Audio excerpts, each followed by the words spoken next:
we're super pumped to have Joey here from Kortex. And I know they've been rolling out some amazing features, some AI features I think they're going to demo live, which I'm super pumped for on this call. So yeah, I think we'll kick things off and get started with Joey, if that sounds good with you. Sounds great to me. All right. So we are going to do this live and hope that things somewhat work. If not, I have 2 layers of backup plans that both failed last night. So we are going to have an exciting time. For those who don't know, I am Joey Justice. I'm the co-founder and COO of Kortex. So we're creating a writing app, second brain app for writers, creators, basically anybody who likes to write stuff. And today I'm going to be talking about how to write newsletters. It's pretty simple workflow, simple, straightforward, using AI. Hopefully I'll be able to show off some of the AI capabilities inside of Kortex, the app that we've been working on. But if not, like I said, I have backup plans that you can use on other platforms. So we will pull up Kortex and get started. And if anybody does have questions while I'm writing, you can feel free to either stop me or we can answer them later. Okay. So I'll preface this by saying that the devs have worked really hard over the past, I would say, a week or so. Dan and I actually went up to Toronto, where pretty much all of our engineers are, had a nice meeting with them. We also froze because it was snowing, but we had a good talk with them and we prioritized some new AI features. We are hoping that some of them will work on this demo. We just launched it to some of the users last night around, I would say, midnight, 2 a.m. Phoenix time. But if it breaks, then we'll switch to something else. I will try to do it in Kortex, but we'll see what happens. Joe, so with that being said, quick question. Sorry, go ahead. Get started. So yeah. Some people are asking, what is Kortex? You mind just giving us like the 30,000 view overview before we jump in here? Yeah, definitely. I'll do my best. So Kortex is, like I said, a writing app, but it's even more than that. So the problem with a lot of writing apps that we found is they're basically just word processors, and they don't do a great job of storing the other stuff that you have. So when we started designing Kortex, our main thing that we had in mind was capture, curate, connect, and then create. And what that means is we want Kortex to be something that you can use to capture stuff as you're learning it. So I'll run through a couple features right here. I'm definitely not trying to take this over with a promotion or anything, but you see I have my documents here. We have folders, things are nested, and then we have a library. So this is something that you can put in any sources that you have, such as articles or books or PDFs, videos, stuff like that. But you can also connect it to Readwise, because we know Readwise is a very popular app. You can export stuff from Readwise to there. You can share documents with other people. We have a freshly renamed capture function where you can just basically send notes to yourself. We kind of think of that in terms of sending, like having a chat with yourself. But as we're adding in the AI features, then you can actually chat with the different sources you have in your library, as well as the documents that you have written in your documents. And then, of course, you can take notes, write stuff in here. I have a pretty decent first level organization structure just to keep things nice. But the entire thought process, the workflow is take notes on things that you're consuming, write down ideas, and then as you come up with ideas, like with the system I'm going over just in a couple minutes, write things in the same app. That way you can reference the things that you've been capturing. All right. So now let us get started and pray that this functions to some degree. I have 2 different Kortex tabs because we have the what we call production, which is what the users see right now. And then we have staging, which is an internal test environment. So in case there's any confusion about why I'm switching back and forth, some features aren't quite out to prod yet. But what we will start off with is our prompts. Now, I will be giving a link to this document at the end of my little rant here so that you can take these prompts and use them in any other app that you want in case you don't want to use them in Kortex for some reason. So these work in ChatGPT, Claude, really anything else that you want to do. So the first step to creating a good newsletter, I would say, is creating a document that your newsletter will go in. So we'll say newsletter for, I don't know, say I'm going to send it out tomorrow, February 27th, 2025. Okay. Now, let me zoom in just a bit because I know that can be an issue. Now I want to focus mode this for a moment. Full width. Actually, I'll undo that because I'm going to open a pane here in a second. I will use full width. Okay. So what I generally like to do when I'm writing a newsletter is I like to think about what the big idea is. Okay. So my audience personally are 20 to 40-year-olds who want to be more productive.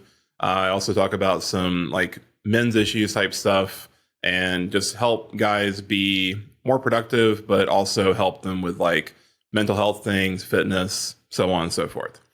So obviously I'm going to have that in mind whenever I go to write a newsletter in general, but especially for beginners, I find that it's helpful to have a big idea. So here in Kortex, you can create what are called elements, and they're little blocks of text so you can collapse and keep out of the way. So here for the big idea, maybe I don't know what particularly I want to write about yet, but maybe I had some sort of idea when I was writing short form content for the week. Maybe I read a book that seemed cool. Maybe I had a friend or a client or something like that who had some issue. So I could say, write a newsletter about men who want to lose weight, maybe focus on the common problems and or excuses they experience during this process. Reference my own journey of losing 170 pounds along the way to help show them it's possible. Okay, that's the first step. When you go to write a newsletter, just think about what the big idea of something that you might want to write is. Then what we can do is we see here the first prompt we have is for topic generation. So really, this is the part that is important. So just quickly going over the prompt so you know what's happening.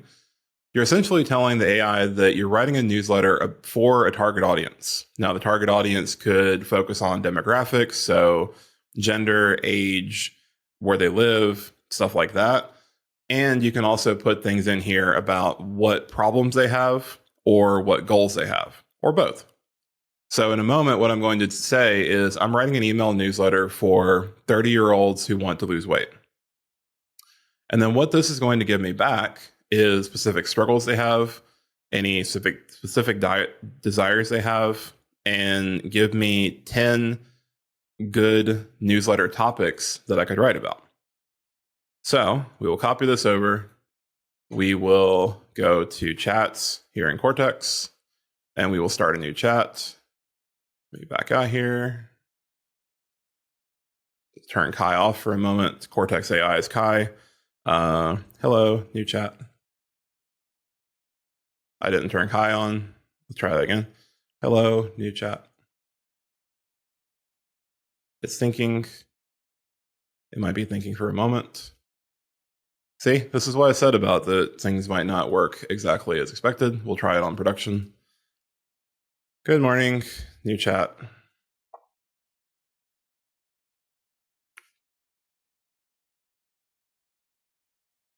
Okay.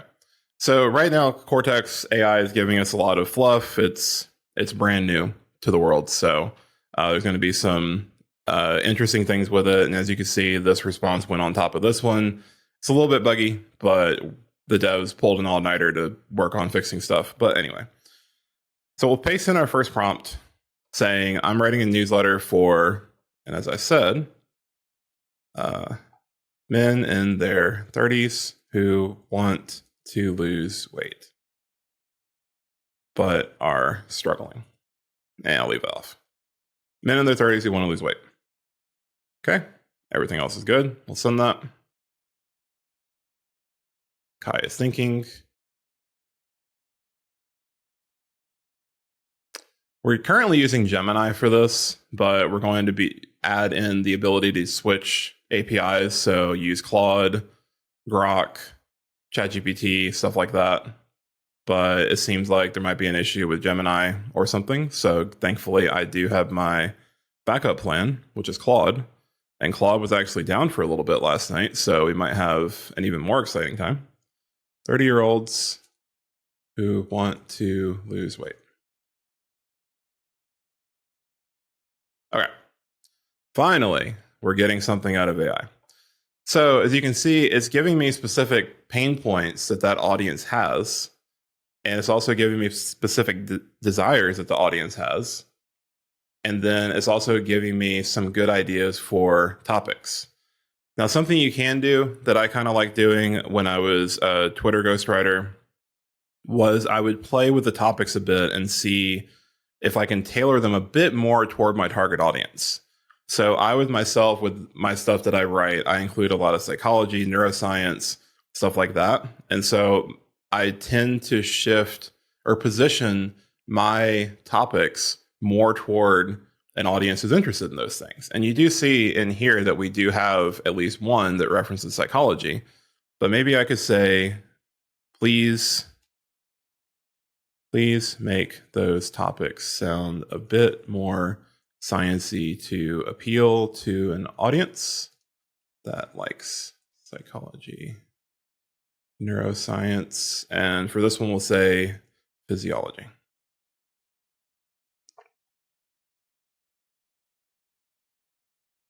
Okay, it didn't just do the topics, but that's fine. All right, so it gave us some new topics. They're a bit more sciencey, very nerd speaky.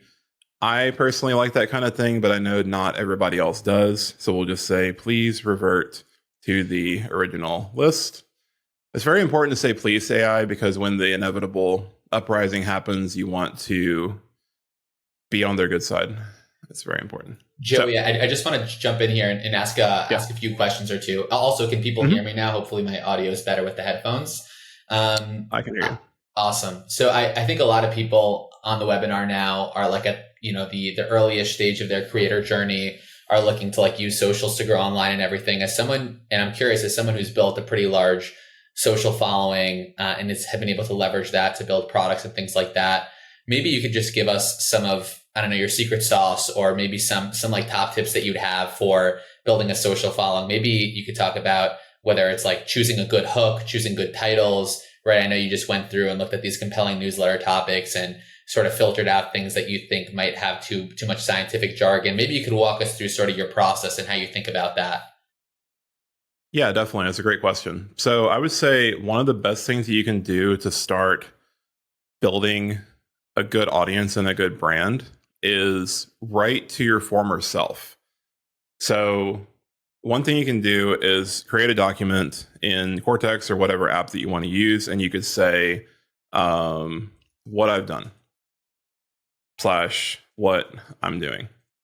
And so with this, you could just do a really quick brain dump of like, what have I overcome? So for me, for example, it's not to brag about myself, but like I lost 170 pounds, as I mentioned before. I quit gaming addiction, overcame alcohol abuse, and didn't go to school before college. And then I could say, what am I working on now? So what am I doing now? Building a startup, Kortex. Another thing I've done that I could talk about is wrote over 600 threads as a ghostwriter on X. What I'm doing now, losing weight again, expanding hobbies like dancing, cooking, etc. So, excuse me.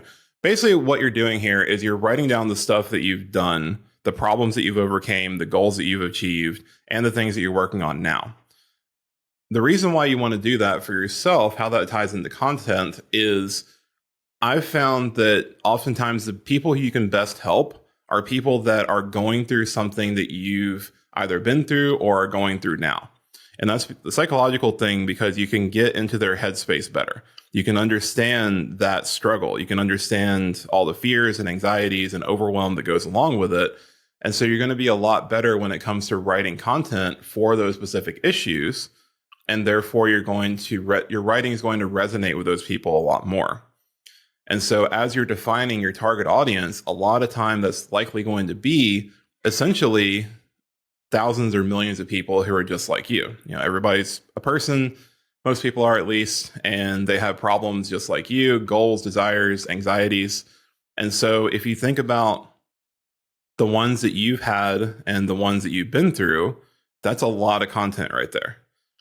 And that writing is going to be a lot more real. It's going to hit harder. It's going to be more compelling than somebody who hasn't really been through the struggle and tries to write something about that. So all that to say, that was a bit long-winded, but all that to say is think about the stuff that you've been through and you're going through now, and start writing about those things and write to your former self. And you'll find that you attract a lot of similar people, and that content will help them. They'll love you, they'll follow you, they'll buy your stuff, and they'll join your journey into the things that you're working on now.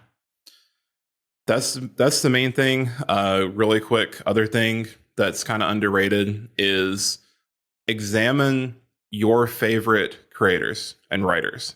So think about your favorite books, your favorite brands, your favorite media in general. It doesn't even have to be stuff that's like writing. So for example, you can probably notice the lights. I'm a big fan of not only purple, but also the pink blue gradient thing. And that's because I'm really into synthwave, cyberpunk, Blade Runner type aesthetics. And I'm incorporating that into my brand, and it sets me apart a little bit. So if you can think about the media that you really like for whatever reason, and see what elements you can pull from it, whether it's aesthetics or writing style, humor, topics, anything like that, that will really help you push through the I don't know what to talk about gap. Awesome. That's super valuable. One other thing I just wanted to double click on, and hopefully my audio is better now. And by the way, I mean, what you've overcome and everything, we could be a whole other webinar. It's a pretty incredible story. I'm curious if you could double click on threads a little bit, you know, having written over 600 threads as a ghostwriter, maybe some tips and tricks you have for us, what the average person who's getting started on socials or on X can do to write an engaging thread, and maybe where that carries over to LinkedIn or to a newsletter or to some other platforms. Yeah, definitely. So you can really use the same process that I'm going through right now with the newsletters for threads. And the great thing about Twitter threads I found is they're easily repurposable for other platforms. So something that I did when I was writing threads is I would take each tweet. I missed the days when it was called Twitter, but here we are. But I would take each tweet and make those a slide of a carousel. For those who don't know, carousels are the groups of images that you can slide through on LinkedIn and Instagram. And threads cater themselves really well to that format because they're smaller bits of text. So really, when you write a thread for X, you're potentially writing content for 3 platforms at the same time. So they're a very high leverage piece of content to write. But I would basically follow the same flow that I'm working through right now. However, whenever I talk about threads, one thing I generally do is I will specify listicle style threads. So I will open up a new Claude tab to just show that off really quickly. And I will recopy this. Except I'm going to change a couple things here, and this is kind of important. So instead of saying an email newsletter, I will say listicle style article for 30-year-olds, blah, blah, blah. Listicle, I specify listicle style article instead of a Twitter thread. One, because the AI doesn't entirely know what a Twitter thread is. Like, it could create some sort of tweet storm, but it doesn't know the nuances of how to style that yet. So there is a bit of manual effort involved in that. And then the other thing here is saying listicle is going to give you list style threads or ideas And that works really well on Twitter, especially. I think it's because that specific number that's in the hook or the title gives our brain like a curiosity gap. It makes us want to know, like, oh, what are all these steps about this thing? So listicle style article, I think the rest is good. We could just say the article format is a list of steps, blah, blah, blah. And we will hit go. And I left the other two things in. We already had those, but it's fine. So we get, well, I guess Claude didn't quite get my request. We'll remove that to make things easier. See, always got to have backup plans. Yeah, Joey as well. Getting a ton of questions. Isa asked, a couple other people, resources around prompts, maybe prompts specifically, when it comes to newsletter, creating for social. So there's a lot of questions there about, what kind of prompts do you use? Do you guys have resources around prompts? That could be we do have one slightly shameful plug for Kortex, if you don't mind, but we do have one article that Dan wrote last night I can share. There's that one. The prompting obviously is an extremely important element of it because you basically get what you ask for. But I would say, as silly as it may sound, really think about what it is you want from the program that you're using. And so sometimes it might not work out. Like this time around, it's not really picking up on that I'm saying listicle style, which can be kind of annoying. So you might have to kind of play with the prompt and make sure that it's giving you what it is that you want. I would say another thing you can do that I feel like is underrated is actually ask the tool how to word a prompt that you want to ask it. So I do that with ChatGPT a lot. I actually use ChatGPT as kind of like a research tool, a sounding board, even a therapist at some points. I need to create some content around that. I think that'd be a cool topic. But sometimes I'll ask it, like, how can I ask this question better? How can I write this prompt better? And you can actually work with it to refine it a bit. And I find that's helpful. Unfortunately, I don't have any other specific links to resources for prompts because it's been a lot of manual trial and error. And I haven't really tried other people's too much. But going back really quickly to wrap up the question about threads, it's not hearing me when I say listicle style article, but all I mean by listicle style is saying how to lose weight when you work a 9-to-5. So we'll say this topic, but a listicle style would just be 7 steps to losing weight when you work a 9-to-5 and have no time or energy. That's what a list is. And so I would recommend using that format when you're writing a thread because, again, for some reason, it just works really well in people's brains on Twitter, and that caters itself really well to slides for carousels on Instagram and LinkedIn. Okay. Awesome. This was super valuable on the thread specific thing. I have one question. This might be a selfish question coming from me, but I think people are curious as well. Claude versus some of the other LLMs out there. I specifically use ChatGPT and Perplexity, but I'm curious the use case for Claude or when you might use some of the other ones as opposed to Claude in your experience. Yeah, great question. So like I said, Kortex is currently using Gemini, which is, I don't know what it's doing. Maybe it's not awake yet. I tend to use Claude when I'm actually writing things. I don't have a lot of experience with Sonnet that just came out yet, but some of the other models have been really good for writing stuff. And then I'll use ChatGPT really for pretty much everything else. So I basically use ChatGPT in place of Google at this point. Whenever I'm asking it something, I'll be on the treadmill and ask it a random question about line dancing or something like that. And instead of asking Google, I'll just ask ChatGPT because then I can actually have a conversation with it about what it told me. If something seems weird or something like that, or I don't get something, then I'll ask it more questions. So yeah, I'd say Claude is the best at writing that I've found. and then ChatGPT for basically everything else. I know Dan played with Grok a bit over the past week or so, and he said that it seemed good overall, but Claude was still better at writing.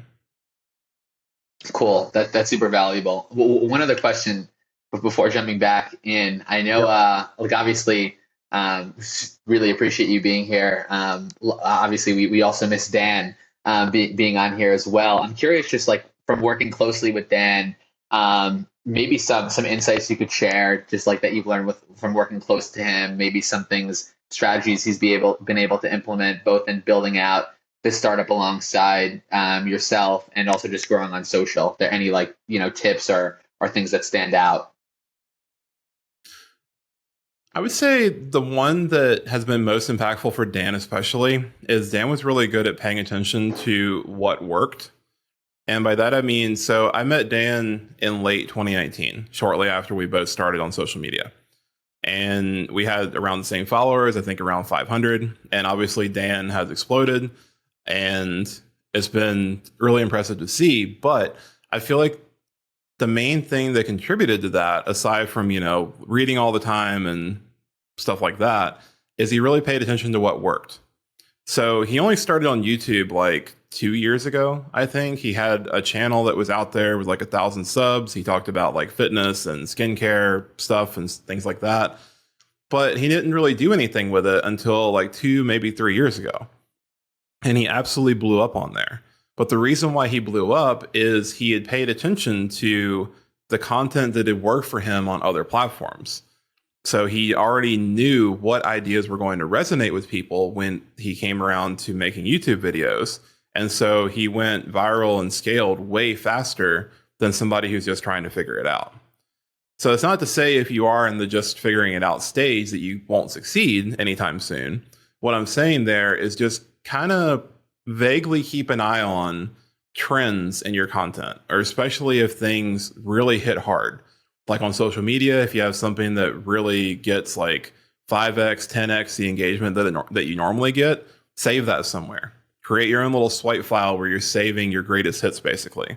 And same thing with a newsletter. You may not have an engagement on a newsletter by social media standards, but if people are emailing you back and being like, hey, this really helped, or this was a banger, like, thank you, stuff like that. Even if you're getting a lot of hate, like that's still engagement in a way, if you want to deal with that kind of thing. So just save those kind of things, learn your greatest hits. That way you can double down on those things on your current platforms and then hit a new platform even harder.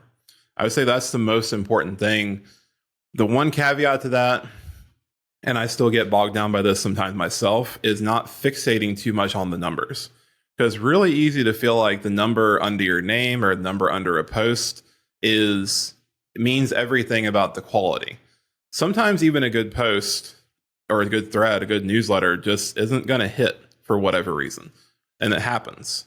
But as you stay consistent, getting into cliches now, then eventually you're going to have something that hits. It's going to raise up your baseline for engagement on like everything. And then you keep doing that cycle over and over and over. And then over months and a couple of years, you wind up like Dan, who's at like almost 1 million subs now because of that cycle. I love that. That's so valuable. I think that's a piece of the equation that's often missed. I'm just curious, is that process, do you do that manually, or are there certain tools that you might be using on X or on LinkedIn to be able to take a look at which of your content has been, your most engaged content? I know there are a few tools that do this. I'm curious in your process, also in Dan's process, what you guys are using in terms of the tech stack for this.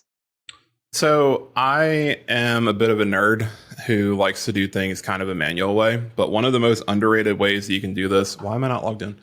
One of the most underrated ways that you can do this is first you have to log in to the platform. If you guys give me a second, I will ad-lib my stuff while I'm talking. But what I'm going to be showing off is Twitter Advanced Search, which is incredibly underrated. Please don't hack my account. I really appreciate that. So what you can do is go to Explore and then type in something. I think Manchester United is losing again. Then click the 3 dots here. go to search, advanced search, and then go to, from these accounts, the Dan Koe. We'll pick on him, turn off replies, turn off links. And then here's the interesting part. So we could say minimum replies. I don't really use that one. Minimum likes. So we'll say for Dan, we'll just go with 5. We'll go with 1,000. He's got a good bit of engagement from certain times. So let's say I just want to straight up copy Dan from last year, which I sometimes do this when I'm writing for the Kortex Co account. But so we'll say for all of last year, and then we'll search. Okay, so what this did is it gave me a list of all of Dan's posts over the past year that have at least 1,000 likes. So we see that time range here is filtering out links and filtering out replies. And then I have all these greatest hits from Dan. But then I could also just change up my benchmarks here. So we could say 5,000. Like, what's something that went super viral? And apparently there was nothing. Oh, I removed the symbol. That's why. Okay. Well, it's not working. Okay, we said 2,000. And now we have posts that have at least 2,000 likes. So I would really recommend, I'll drop a link to that search in chat, because you can change the query that you have in that link. So I recommend saving that link, and then you can just change the account that you're searching, the time range, and the likes threshold right there in the link, and then paste it in. That way you don't have to go through this process to get to this advanced search. Awesome. That's super valuable. I've used a lot of Twitter advanced search as well. So I love that. I've also seen people just one more comment. I've seen people even recycle their posts as well. I mean, Yes. like Dan's early posts that have hit, like I'm sure no one remembers them if he posted them over a year ago, right? So like you could also be recycling content, which I think is a pretty cool hack as well. Yeah.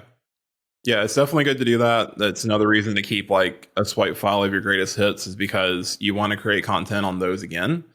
Like you just said, such a small percentage of your current audience sees any given piece of content that you write, and people aren't going to remember that you just wrote this a month ago. And even if they do, they're probably not going to care. If they do care enough to say something about it, then it's like, okay, dude, thanks for the reply, I guess. I appreciate the boost, like whatever.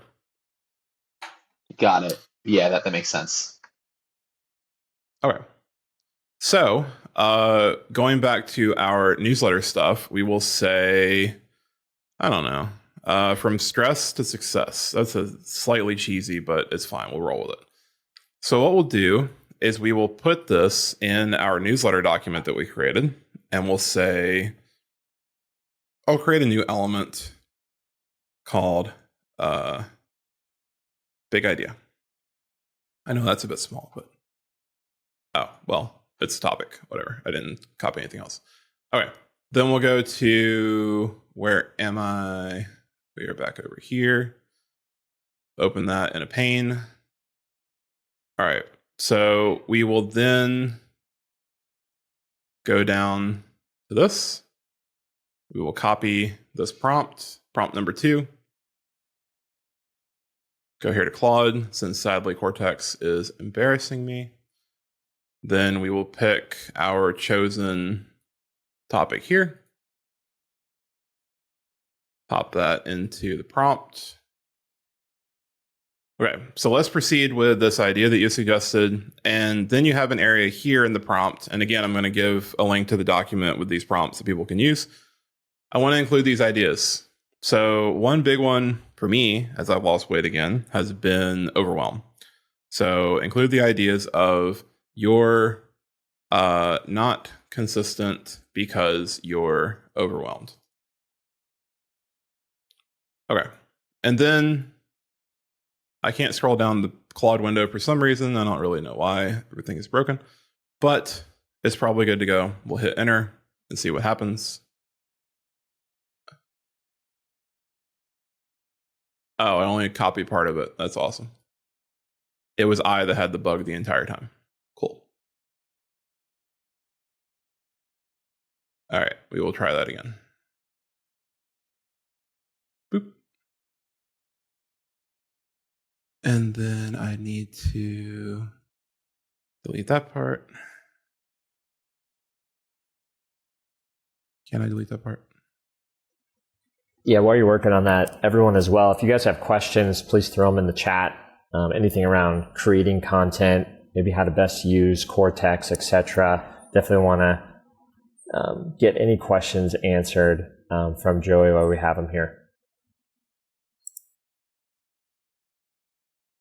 Okay. Now then, now we have our entire prompt. I missed part of it last time, so now it's giving me the outline.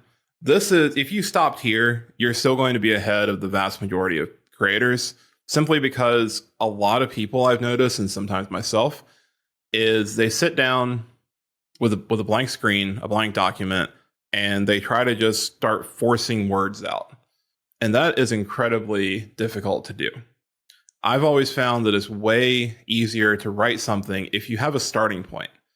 And by a starting point, I mean something like this outline that it's giving me, where it has just introduction, section 1 is going to be this, section 2 is this, so on and so forth. Even if you don't use any of these things, it's totally fine. It's still getting your brain moving. It's still giving you a starting point that you can work with. You can throw all this away if you want to. I think the stuff it's giving is pretty decent most of the time. But I'm just saying that even doing this gives you such an advantage to starting rather than just sitting there staring at a blank screen.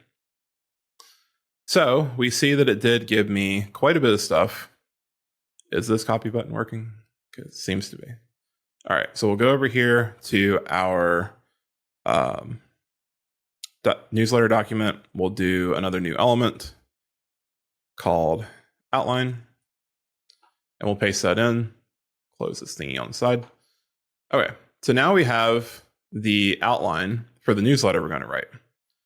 I would recommend taking a little bit of time, say 5 to 15 minutes, and just refine this.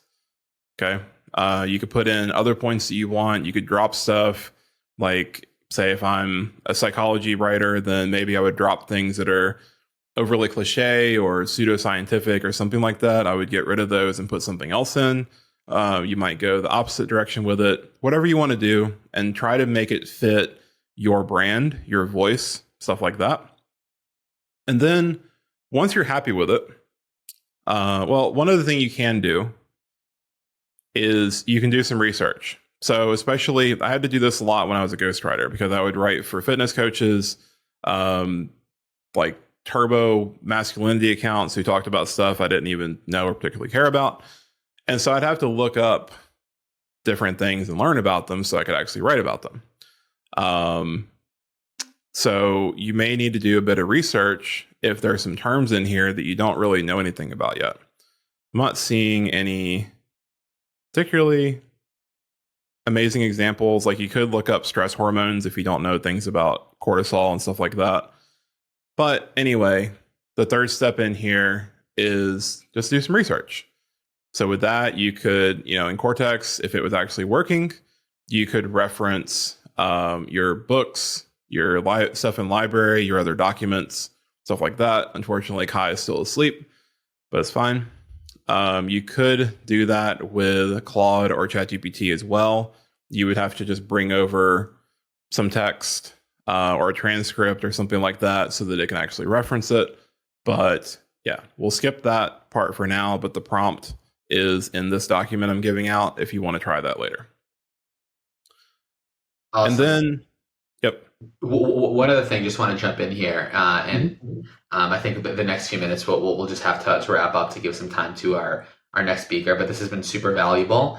I think this is going back and hitting on a previous point, but I think a lot of people in here are chasing after virality, which is something that you've done a lot, sort of in the past. I guess what would your recommendations be for standing out now? I think it's never been easier to create content. But especially with like AI and just people feeding posts into ChatGPT, but like now in the AI world, are there certain strategies or tips that you have for actually standing out and breaking through that noise? It's a great question. So my perspective on this is, as the skill floor to something like writing lowers, as it is right now, then obviously it's going to become more saturated. But I don't believe that quality will ever be saturated, because and I've noticed the same thing in music as well, with like AI tools for music and with the rise of stuff like, digital audio workstations and stuff like that. It made it so anybody could create music. AI is making it so anybody can write. That doesn't mean that those extra thousands, millions, billions of people are creating good stuff worth reading. Yes, that is adding to the noise, but I do believe that creating something quality that resonates with people and can still stand out. And this may sound a bit cliche, but one of the easiest ways to stand out is to amplify parts of your personality. So like, I have the studio set up with my vibe, and I don't see many people using this style of like setup, right? And I was actually just playing around with Premiere yesterday, working on some cyberpunk elements, because when I start creating Instagram reels later this week, I want to have that like cyberpunk colors, the glitches, stuff like that. And I don't see anybody on Instagram right now creating my type of content, like in my niche, creating content with those aesthetics. So that's a way to stand out, where I'm leaning more into something that I enjoy and some part of my personality. But that goes into other things too, where it's like, don't be afraid to stand out with your opinions and your perspectives. Like, don't worry about being polarizing, because if you try to be, this is a major cliche, if you try to be liked or loved by everybody out there, you're not going to mean anything to anybody. And that's unfortunately something that I see a lot of new creators make, is they try to just be like nice and neutral and like kind and like don't upset anybody and stuff like that. But if you don't have any teeth or any personality, any hard lines or boundaries or whatever, then you're just not going to stand out. You're just going to sound like, if you take away the personality from a piece of writing, all you have left is information.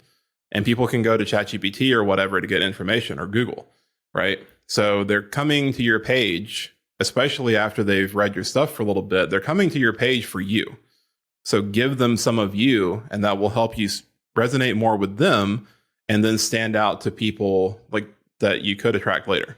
I love that. Maybe one final question before we have to wrap up here. I see a lot of people in the audience asking about is cadence. When it comes to posting, we have our own thoughts on like newsletter cadence, but when it comes to posting for a new creator, what would you recommend?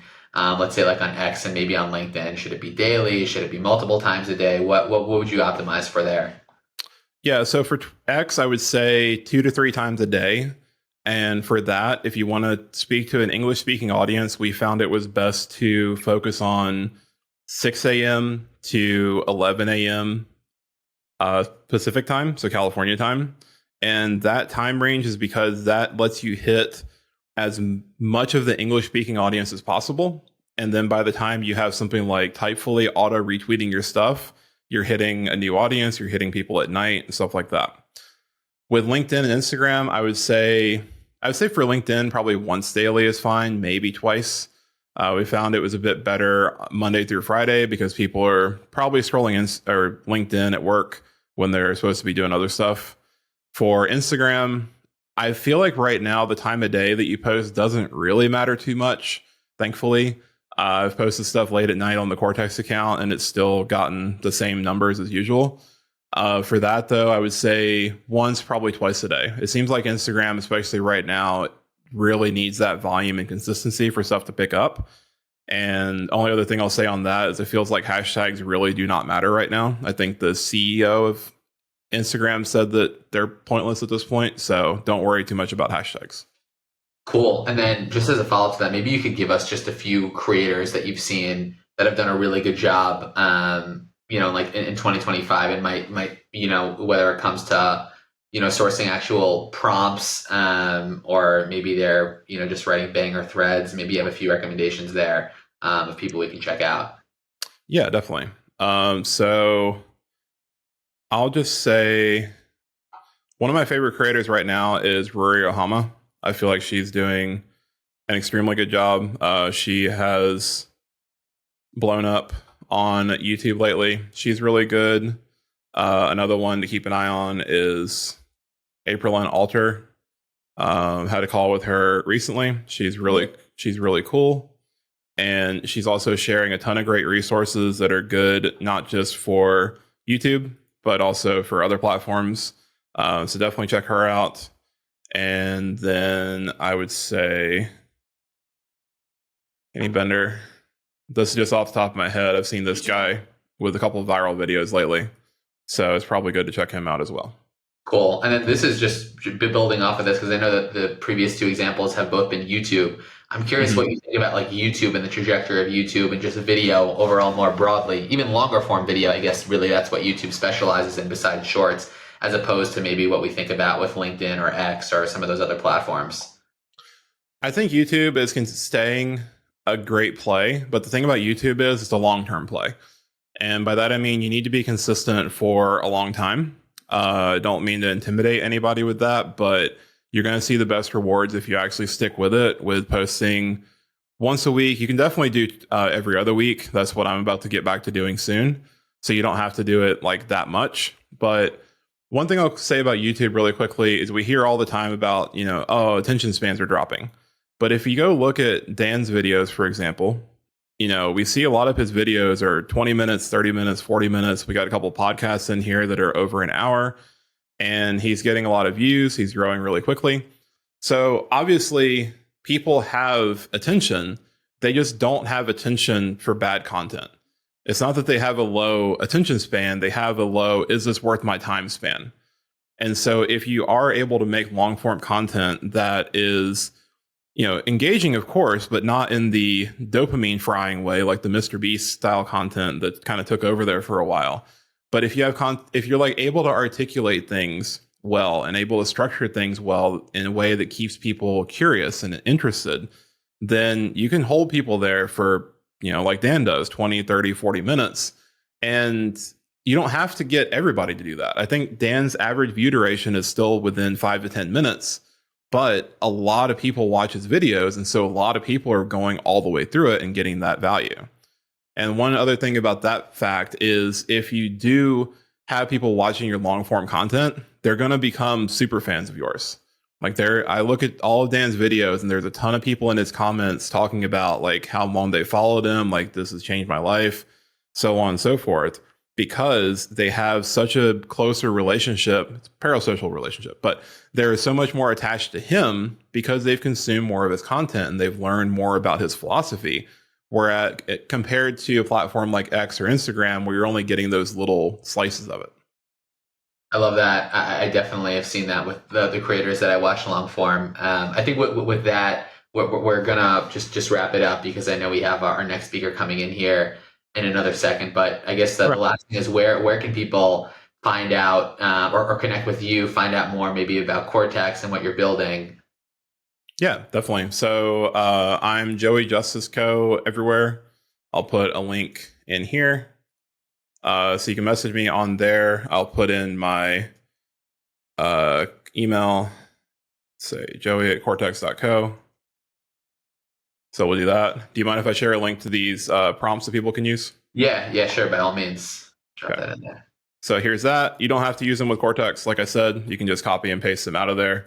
You can also find, I'll just leave it at Twitter and my email. So people can email me anytime if they have questions about, it doesn't have to be Kortex related. If you just want to talk about purple or cats or something like that, you can hit me up. Awesome. Well, thank you so much, Joey. Really appreciate it.